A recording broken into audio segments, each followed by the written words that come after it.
Genesis chapter 33. Now Jacob lifted his eyes and looked, and there Esau was coming, and with him were 400 men. So he divided the children among Leah, Rachel, and the two maidservants. And he put the maidservants and their children in front, Leah and her children behind, and Rachel and Joseph last. Then he crossed over before them and bowed himself to the ground 7 times, until he came near to his brother. But Esau ran to meet him, and embraced him, and fell on his neck and kissed him, and they wept. And he lifted his eyes and saw the women and children, and said, "Who are these with you?" So he said, "The children whom God has graciously given your servant." Then the maidservants came near, they and their children, and bowed down. And Leah also came near with her children, and they bowed down. Afterward Joseph and Rachel came near, and they bowed down. Then Esau said, "What do you mean by all this company which I met?" And he said, "These are to find favor in the sight of my Lord." But Esau said, "I have enough, my brother. Keep what you have for yourself."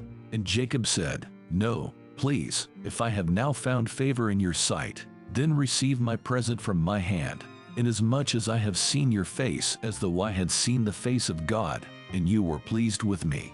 Please, take my blessing that is brought to you, because God has dealt graciously with me, and because I have enough." So he urged him, and he took it.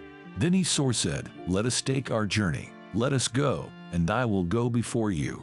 But Jacob said to him, "My Lord knows that the children are weak, and the flocks and herds which are nursing are with me. And if the men should drive them hard one day, all the flock will die. Please let my Lord go on ahead before his servant. I will lead on slowly at a pace which the livestock that go before me, and the children, are able to endure, until I come to my Lord in Seir."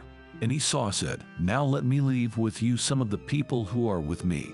But he said, "What need is there? Let me find favor in the sight of my Lord."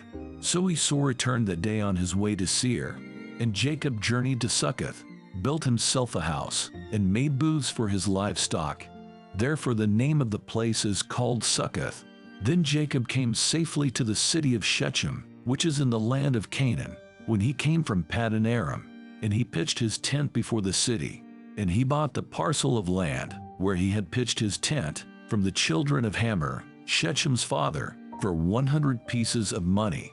Then he erected an altar there and called it El Elo Israel.